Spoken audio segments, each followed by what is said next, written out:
ምንድነው ጥያቄው? ፍራስትሬሽን ውስጥ ገብቻለሁ ነው። ፍራስትሬሽን በአማርኛ ላይ ፍርሃትና ጥርጣሬ ነው።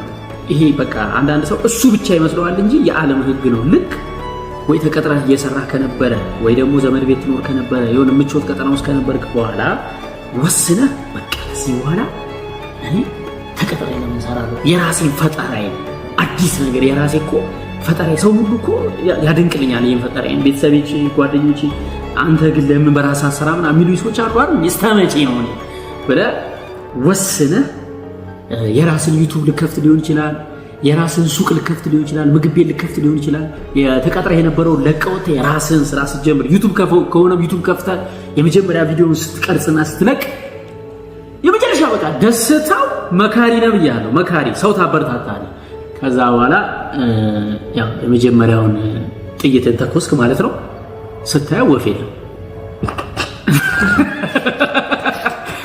ከዛ አይ ችግር የለም እስኪ ለምንድን ነው ስለና አንድ ሳምንት ተሰጠዋለህ ለማይን 15 ቀን ተሰጠዋለህ።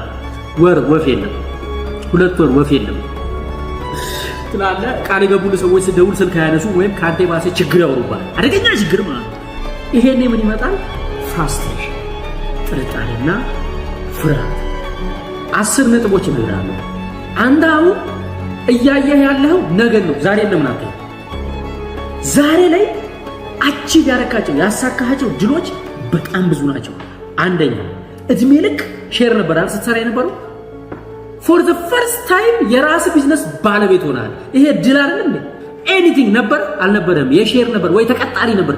ዛሬ የራስ ነው። ሁለተኛ ከ2,000 ብር ቤት ወደ 6,000 ብር ቤት ገብተህ ቤት ተከራይተህ ንጹህ ግድግዳ ያየ ንጹህ በር ያየ ንጹህ አየር እየሰማ ኮምፈርት ተሰምቶ ሻወር ወስደህ እያደርክ ነው። ይሄ ትልቅ ስቴፕ እኮ ነው። ይሄንን በማድረግ አንደኛ ለራስህ ሁሉ ጊዜ ሽልማትና ሪዋርድ መስጠት አለብህ።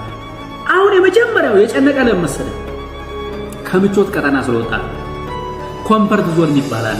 ለምሳሌ ዘመድ ቤት የሚኖር ሰው የሚበላው የሚጠጣው በእነሱ ነው። ቤት ኪራይ፣ መብራት፣ ውሃ፣ ልብስ ማጠብ፣ ኦሞ መግዛት ኦሞ ተገዝቶ ነው አያውቅም። ሰው ቤት ስለሚኖር ልክ ስትወጣ ከኮምፈርት ከምቾት ቀጠና ምቾት አለ ያለ አንተ አታስብም። ዝም ብለህ መብላት የቀረበው ትኩስ ምግብ ምቾት ነው እሱ አይደል?